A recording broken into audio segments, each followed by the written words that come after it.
are you? I hope you all are well. Now let's start your 11th chapter of class 5, okay? And your 11th chapter is Earth, Sun and Moon, है ना। और इसका हिंदी मतलब तो आप लोग जानते ही होंगे, फिर भी मैं यहाँ पे बता दूँ। अर्थ को हम लोग हिंदी में कहते हैं पृथ्वी, ओके, यानी जिसपे हम लोग रहते हैं, है ना। ये ऐसा प्लैनेट है जिसपे हम लोग सर्वाइव करते हैं, रहते हैं। सेकेंड आप देख सकते हैं सन यानी कि सूर्य, है ना, सूरज, ओके। एंड मून यानी कि चंद्रमा, चांद, ओके। तो you will learn about solar system, आप लोग इसमें पढ़ेंगे सौर्य मंडल के बारे में, सौर्य। और सेकेंड आपका टॉपिक होगा इस चैप्टर का अर्थ यानी कि पृथ्वी, ओके। सन सूर्य और मून यानी कि चंद्रमा, इक्लिप्सेज यानी कि ग्रहण, ये जो ग्रहण लगते हैं, चंद्र ग्रहण, सूर्य ग्रहण, उसके बारे में, ओके। तो आइए स्टार्ट करते हैं आपके इस चैप्टर 11 को, ओके। तो चैप्टर 11 में सबसे पहले एक छोटा सा बहुत ही आसान सा अभ्यास होता है, एक्सरसाइज होता है, जिसे आपको फिलअप करना होता है, ओके। तो देख सकते हैं आपका पहले पेज, फर्स्ट पेज भी आपका जो अभ्यास है वो ये है, कह रहे फर्स्ट है name the planet on which we live, है ना। आपको बताना है उस प्लैनेट का नाम जिसपे हम लोग रहते हैं। अभी मैंने बताया हम लोग किस पे रहते हैं, अर्थ पे रहते हैं, और इसको क्या करना है, ब्लू से कलर करना है, ओके। पहले आप क्या करेंगे, यहाँ पे जो है नाम लिख देंगे, ओके। ये जो स्पेस दिया गया है यहाँ पे आप वो जो है अर्थ लिख देंगे पहले में, लेकिन यहाँ पे देखिए उसको ब्लू से कलर करना है। तो हमें इसके लिए सबसे पहले जानना होगा कि किस नंबर पे कौन सा प्लैनेट रहता है। तो जो है अर्थ जो है आपका 3rd नंबर पे रहता है। ये जो आपको दिखाई दे रहा है ना, ये अर्थ है, इसको आप लोग किस कलर से कलर कर देंगे, तो ब्लू से, ओके।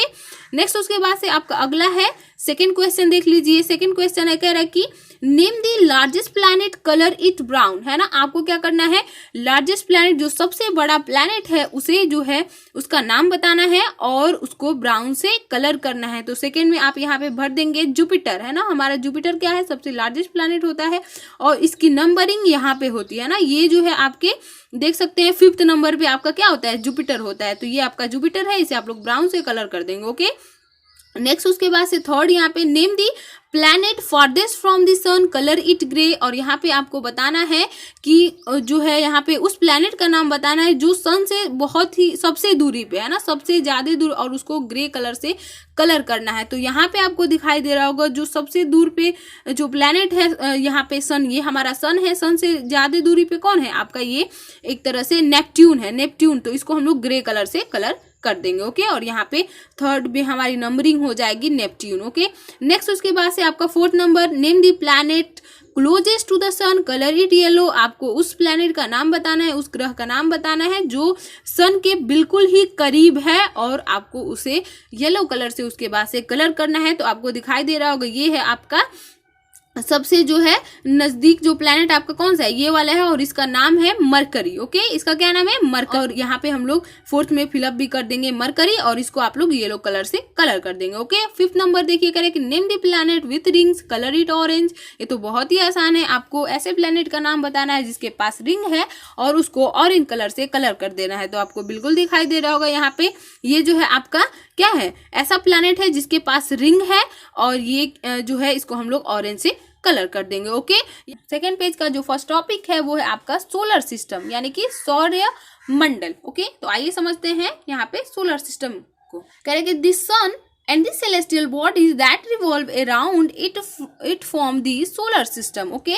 यहाँ पे कह रहे हैं कि सूर्य और आकाशीय जो चीजें हैं जो कि सन के इर्द गिर्द घूमती रहती हैं, ये पूरी की पूरी मिलके जो है सन और वो सभी चीजें जो सन के इर्द गिर्द घूमती रहती हैं स्पेस में, वो क्या बनाती हैं, सौर्य मंडल को बनाती हैं, ओके।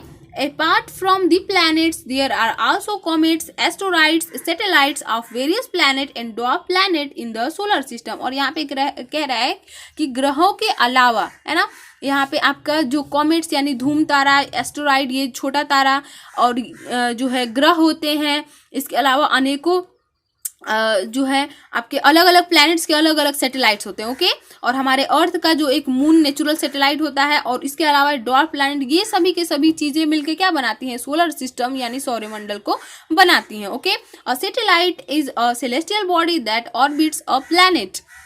सैटेलाइट भी क्या है, एक सेलेस्टियल बॉडी है, आकाशीय ये है, आकाश में रहने वाली ये चीज़ें हैं। और ये क्या होता है, ये प्लैनेट के इर्द गिर्द घूमता रहता है। जिस तरीके से अर्थ हमारा जो है सन के इर्द गिर्द घूमता है, सभी प्लैनेट सन के इर्द गिर्द घूमते हैं। इन प्लैनेट के इर्द गिर्द कौन घूमता है, इसके ऑर्बिट में कौन घूमता है, तो आपका सैटेलाइट यानी कि ग्रह जो है घूमते रहते हैं। Okay, all planets revolve around the sun in fixed path called orbits. और यहाँ पे जो जितने भी ये जो ग्रह है ना, वो सन के इर्द गिर्द चक्कर लगाते हैं, एक निश्चित जो इनका रास्ता होता है ना, उससे हटके नहीं। जैसा कि यहाँ पे आप फिगर में देख सकते हैं, फिगर यहाँ पे जितने भी हमारे जो प्लैनेट हैं, ये जो है इनका जो ऑर्बिट है, एक तरह से पाथ है सन के चारों तरफ घूमने का, वो क्या होता है, फिक्स होता है। इसी को हम लोग बोलते हैं फिक्स्ड ऑर्बिट, जिसमें ये क्या करते हैं, सन के इर्द गिर्द ये घूमते रहते हैं, सन के चारों तरफ ये जो है रिवॉल्व करते रहते हैं। ओके, नेक्स्ट उसके बाद से आपका अगला है, in order of increasing distance from the sun, the 8 planets are Mercury, Venus, Earth, Mars, Jupiter, Saturn, Uranus and Neptune। यहाँ पे आप देख सकते हैं फिगर में डिस्टेंस बढ़ रहा है धीरे धीरे सन से, जो है इन सभी प्लैनेट्स का जो भी डिस्टेंस है धीरे धीरे ये बढ़ते जा रहा है। और इस तरीके से सन से कुछ बढ़ते हुए दूरी पे है ना, यानी कि इससे और इसका डिस्टेंस कम होगा, फिर ये वाला डिस्टेंस अधिक होगा। इस तरीके से बढ़ते हुए डिस्टेंस पे आपके 8 प्लैनेट्स होते हैं, जिनका यहाँ पे नाम जो है दिया गया है। Okay, Pluto, which was earlier considered a planet, was placed in a separate category called dwarf planet by the International Astronomical Union IAU in August 2006। Okay, यहाँ पे जो प्लूटो हमारा एक प्लैनेट ये पहले माना जाता था, लेकिन अब इसे जो है हम लोग ड्वार्फ प्लैनेट की कैटेगरी में रखते हैं।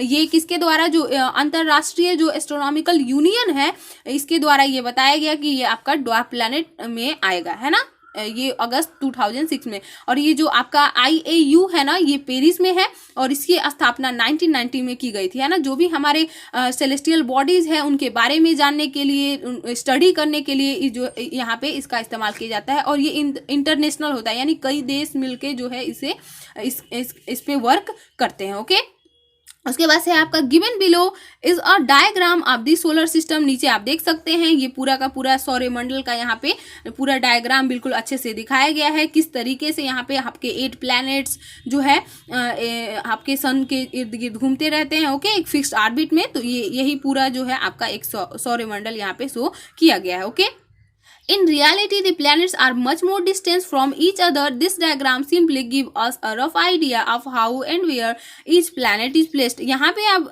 कह रहा है कि जो भी यहाँ पे ये दिखाया गया है ना, तो ये एक रफ फिगर है ना, ये रफ फिगर है। एक्चुअल में जो भी हमारे प्लैनेट्स हैं वो एक दूसरे से बहुत ही दूरी पे हैं। ओके, ये जो है केवल हर एक चीज़ों को एक जगह दर्शाने के लिए, ताकि आपको याद रहे कि किस नंबर पे कौन सा प्लैनेट है, इसलिए इसको जो है रफ इसके पास करके दिखाया गया। एक्चुअल में ये एक दूसरे से बहुत ही दूर है। ओके, तो इस चीज़ को यहाँ पे ध्यान दीजिएगा। नेक्स्ट उसके बाद से, और हाँ यहाँ पे आप देख लीजिए, ये जो आपको व्हाइट से जो भी लिखा गया है ना, ये आपका प्लैनेट है ना, ग्रह है।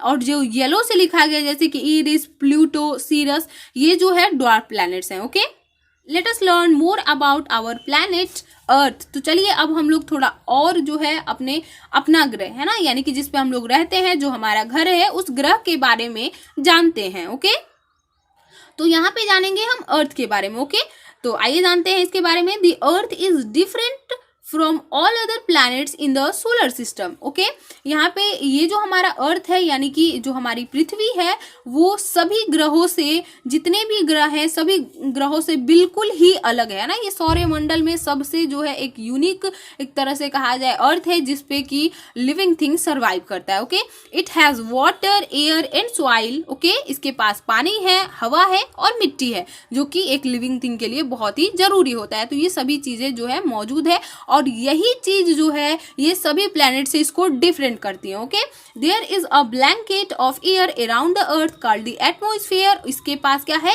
एक जो है पूरे एक मोटा सा लेयर है एयर का, जिसे हम लोग क्या कहते हैं, एटमॉस्फेयर कहते हैं। यहाँ पे ब्लैंकेट ऑफ एयर, यानी कि एक तरह से बहुत ही मोटा सा जो है एयर की परत है, जिसे हम लोग एटमॉस्फेयर कहते हैं। Okay, which protects it from the harmful ultraviolet rays of the sun. जो क्या करती है, जो भी खतरनाक किरणें हैं जो सन से आती हैं उससे हमें प्रोटेक्ट करने का काम ये जो एटमॉस्फेयर करता है। ओके, नेक्स्ट उसके बाद से कह रहे हैं the surface of the earth has various features such as oceans, rivers, mountains and valleys. इसके अलावा जो हमारा अर्थ है इसके अलावा अनेकों बहुत सी विशेषताएं हैं और वो यहाँ पे बहुत सी ऐसी चीजें हैं जो है आपका समुद्र, नदियां, पहाड़, पर्वत और घाटियां, ये जो है इसकी विशेषताएं हैं। Okay, but do you know what the inside of the earth look like. लेकिन क्या आप जानते हैं ये सभी चीजें जो भी आपने जाना ये तो अर्थ के बाहर होता है, अर्थ के ऊपर होता है, लेकिन क्या कभी आपने सोचा है कि अर्थ के अंदर क्या होता है। ओके, नहीं सोचा है तो नहीं जाने हैं, नहीं सोचे हैं तो अभी यहाँ पे आप लोग समझ जाएंगे इस चीज को। ओके, तो ये जो आपका टॉपिक है ये दिया हुआ है आपके पेज नंबर 3 पे, है ना। इस चैप्टर का जो पेज नंबर 3 है उस पे दिया गया है और यहाँ पे आप देख लीजिए। तो यहाँ पे जो आपका टॉपिक निकल के आता है इंटरनल स्ट्रक्चर ऑफ द अर्थ, है ना। आपके अर्थ की अंदरूनी बनावट कैसी है, क्या क्या चीजें हैं अंदर, उसके बारे में। ओके, तो यहाँ पे आप देख सकते हैं कह रहे हैं कि according to scientist the earth is not a uniform solid sphere. Okay, यहाँ पे वैज्ञानिकों के द्वारा ये बताया गया है कि जो हमारा अर्थ है वो एक यूनिफॉर्म सॉलिड स्फीयर नहीं है, है ना। यूनिफॉर्म एक सॉलिड स्फीयर तो है लेकिन यूनिफॉर्म नहीं, यानी एक जैसी चीजें नहीं है उसके अंदर, अलग अलग चीजें। Okay, it consist of different layers, इसमें अलग अलग लेयर्स हैं, अलग अलग परतें हैं। Okay, this layers are called the crust, mantle and core. और ये जो लेयर है वो सबसे पहले यहाँ पे जो ऊपरी अर्थ के ऊपरी वाला हिस्सा है उसको हम लोग कहते हैं क्रस्ट। ओके, उसके बाद है आपका मेंटल, उसके बाद से है आपका कोर। कोर में 2 टाइप का हो गया, एक आउटर कोर है, एक इनर कोर है। ओके, तो यहाँ पे आप देख लीजिए और यहाँ पे हम लोग जानेंगे क्रस्ट, मेंटल, कोर किन चीजों से मिलके बना हुआ है बिल्कुल अच्छे से। इससे पहले यहाँ पे देख लीजिए कह रहे the core is further divided into the outer and the inner core. अभी मैंने बताया कोर जो है 2 भागों में बांटा गया है, एक होता है आपका आउटर कोर और एक होता है इनर कोर। ओके, और तो यही जो तीनों लेयर हैं अर्थ के यहाँ पे बताए गए हैं। तो सबसे पहले आपको दिखाई दे रहा होगा क्रस्ट। ओके, तो क्रस्ट देख लीजिए, कह रहा है कि क्रस्ट में क्या होता है, it is the outer most layer of the earth. Crust क्या होता है, ये जो है सबसे ऊपरी जो सतह होता है लेयर का, जैसे कि यहाँ पे आप देख सकते हैं। ओके, क्रस्ट जो है क्या है, सबसे आपका क्या है, आउटर लेयर है, यानी सबसे ऊपर वाला जो आपका परत है उसको हम लोग क्या कहते हैं, अर्थ के ऊपरी परत को हम लोग क्या कहते हैं, क्रस्ट कहते हैं। ओके, आई होप आप लोग समझ में आ गया होगा। नेक्स्ट उसके बाद से आपका अगला होगा मेंटल। ओके, जो मिडिल पार्ट होगा अर्थ के लेयर का, जो मिडिल लेयर है उसको हम लोग क्या बोलते हैं, मेंटल। ओके, और जो सबसे अंदर वाला लेयर है क्या होता है, ये आपका सबसे अंदर का लेयर जो है क्या कहलाता है, कोर कहलाता है। जैसा कि यहाँ पे आप फिगर में देख सकते हैं, ये है आपका कोर। ओके, ये हो गया आपका क्रस्ट, ये हो गया आपका मेंटल और ये हो गया आपका क्या, कोर। ओके, ये अर्थ की जो है 3 जो है लेयर होती हैं। नेक्स्ट उसके बाद से आपका अगला है continents and oceans lies on this layer. जो भी आपके महाद्वीप है या फिर समुद्र है वो कहाँ मौजूद होता है, तो आपके क्रस्ट पे ही ये मौजूद होता है। ओके, और यहाँ पे थिकनेस की अगर हम लोग बात करें तीनों लेयर की, तो यहाँ पे देख लीजिए क्रस्ट की जो थिकनेस होती है वो अलग अलग है। अलग अलग इसलिए है कि जो भी आपका समुद्र है उस पे पानी होता है और जब भूमि पे आते हैं तो वहां पे जो आपका ये अलग होता है। समुद्र के यहाँ पे 5 किलोमीटर है क्रस्ट की जो थिकनेस है, मोटाई, और ये जो फ्लूर यानी जो जहाँ मिट्टी होता है तो वो जो है 70 किलोमीटर होता है। ओके, तो इस तरीके से क्रस्ट का ये जो लेयर है। और यहाँ पे अगर हम लोग मेंटल की थिकनेस की बात करें तो ये देख लीजिए ये 2900 किलोमीटर जो है ये थिक होता है। ओके, और यहाँ पे अगर हम लोग कोर की बात करें तो इसमें 2 जो है आउटर कोर, इनर कोर होता है। तो यहाँ पे देख लीजिए आउटर कोर कितना है, 2300 किलोमीटर मोटा। ओके, और ये इनर कोर की अगर हम लोग बात करें तो ये है आपका 1200 किलोमीटर थिक। ओके, यानी उसके बाद से आपका अगला है क्रस्ट किन चीजों से मिलके बना है, तो ये रॉक से, चट्टानों से मिलके बना हुआ है। ओके, और मेंटल की अगर हम लोग बात करें तो it is from here that molten magma comes out when a volcano erupts. Okay, ये वो यहाँ पे एक तरह से लेयर है जब हमारा जो मोल्टेन मैग्मा है वो बाहर निकल के आता है, जो पिघला हुआ मैग्मा है वो बाहर जब कोई भी वैल्केनो इरप्ट होती है तो यहाँ से मैग्मा जो है निकल के बाहर होता है, यानी कि निकलता है ना इसी मेंटल से, यानी मेंटल जो है एक मोल्टेन अवस्था में रहता है मैग्मा के रूप में। ओके, इसके बना होता है आपका आउटर कोर। तो the outer core contains iron and nickel in a molten state. Outer core में क्या होता है, लोहा और निकिल मोल्टेन स्टेट में होता है। ओके, यानी कि पिघले हुए अवस्था में, बहुत ही ज्यादा टेम्परेचर का जो है, बहुत ही ज्यादा जो है टेम्परेचर हो। सल्फर इज ऑल्सो प्रेजेंट, इसके अलावा कुछ सल्फर भी इस लेयर में मौजूद होते हैं आउटर कोर में। ओके, और यहाँ पे crust it contain everything that is essential for life. और इसमें क्या क्या चीजें होती हैं, तो जो भी एक लिविंग थिंग के लिए, एक जिंदा रहने के लिए जो जरूरतें होती हैं वो सभी की सभी चीजें इस क्रस्ट पे मौजूद होती हैं। ओके, और मेंटल की अगर हम लोग बात करें तो इसमें आपका आयरन और मैग्नीशियम होता है। ओके, और अभी मैंने कोर में तो बताया ही, आपका आयरन और निकिल, सल्फर, ये जो है मोल्टेन स्टेट में सभी की सभी चीजें पाई जाती हैं। और ये आपका इनर कोर की अगर हम लोग बात करें तो inner core is a solid ball almost entirely made up of iron.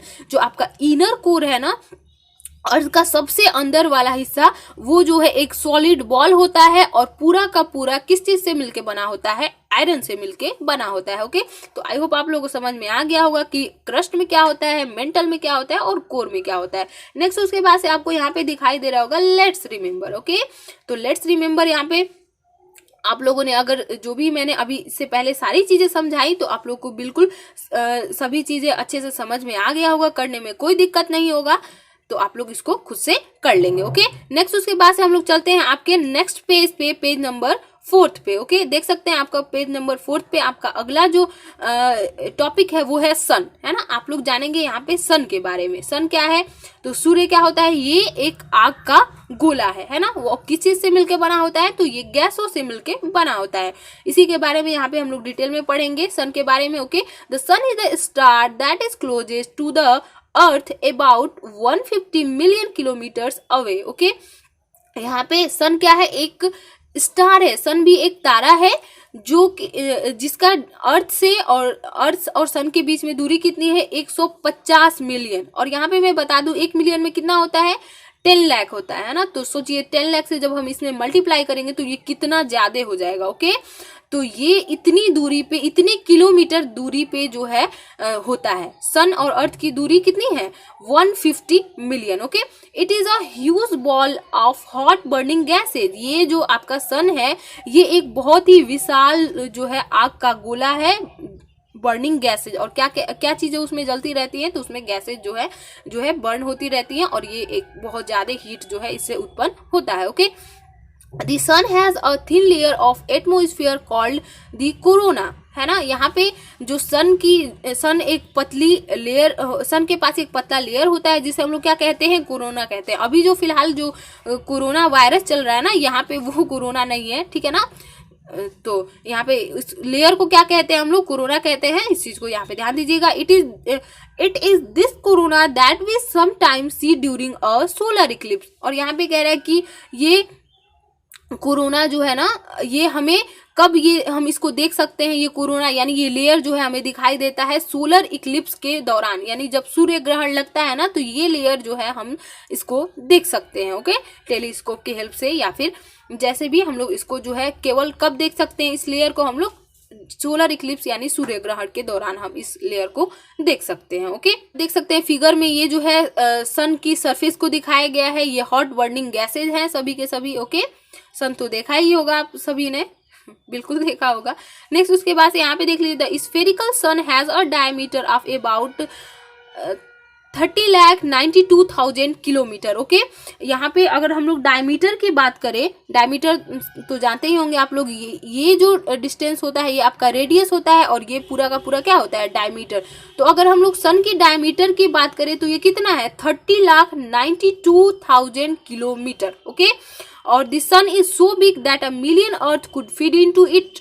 ये सन बहुत ही बड़ा है, इतना बड़ा है कि इसमें जो है मिलियन यानी 10 लाख जो है उसमें अर्थ फिट हो सकते हैं। तो सोच सकते हैं, कंपैरिजन कर सकते हैं कि आपकी अर्थ की जो डायमीटर है, चाहे अर्थ की जो साइज है वो सन से कितना छोटा है। Okay, The sun is so big that but it is still considered small because stars are usually much larger. Okay, लेकिन अभी यहाँ पे ये जो है, अगर स्टार से हम सन की कंपेरिजन करें तो आपका स्टार जो है बहुत यूजुअली मच है ना। यहाँ पे अगर हम लोग बात करें तो स्टार बहुत ही बड़ा है किससे, सन से। ओके, और सन हमारा किससे बड़ा है, अर्थ से। Okay, in fact the sun is called a dwarf star. इतना छोटा है कि हम लोग उसको एक सिंपल स्टार के सामने क्या मानते हैं, ड्वार्फ स्टार मानते हैं। लेकिन आप लोगों ने देखा होगा सन जो है हमें बड़ा दिखाई देता है, जबकि स्टार क्या होते हैं, छोटे दिखाई देते हैं। वो इसलिए दिखाई देता है क्योंकि स्टार हमसे बहुत ज्यादा, सन से बहुत ज्यादा दूरी पे है, और सन जो है स्टार के कंपेरिजन में थोड़ा हमसे क्या है, वो पास है। इसीलिए हमको जो है सन बड़ा दिखाई देता है और स्टार क्या होता है, छोटा दिखाई देता है। ओके, इसके अलावा यहाँ पे फैक्ट देख लीजिए, कह रहा है कि जो टेम्परेचर है वो सन के सेंटर पे वो कितना है, 50 बिलियन। सोच सकते हैं 1 बिलियन में कितना होता है, 100 करोड़ होता है। तो ये जो है, अगर हम लोग टेम्परेचर की बात करें अर्थ के सन के सेंटर पे, तो वो कितना है, 50 बिलियन डिग्री सेल्सियस। ओके, और अगर सरफेस की बात करें तो ये है 6000 डिग्री सेल्सियस। ओके, तो ये बहुत ज्यादा टेम्परेचर होता है किसका, सन का। ओके, तो यहाँ पे ध्यान दीजिएगा। ओके, नेक्स्ट है उसके बाद से the sun is made up of mainly hydrogen and a gas called helium. Sun किन किन गैसों से मिलकर बना हुआ है, तो हाइड्रोजन और हीलियम से। Okay, at the centre of the sun also known as the core, hydrogen changes into helium. और यहाँ पे देख लीजिए, जिस तरीके से अर्थ के सेंटर वाले पार्ट को कोर कहते हैं, उसी तरीके से सन के सेंटर वाले पार्ट को भी हम लोग क्या कहते हैं, कोर कहते हैं। ओके, और यहाँ पे एक्चुअल में क्या होता है, तो यहाँ पे जो आपका हाइड्रोजन है वो हीलियम में चेंज होता है। ओके, यानी कि आपका हाइड्रोजन एटम किसमें कन्वर्ट होता है, हीलियम में।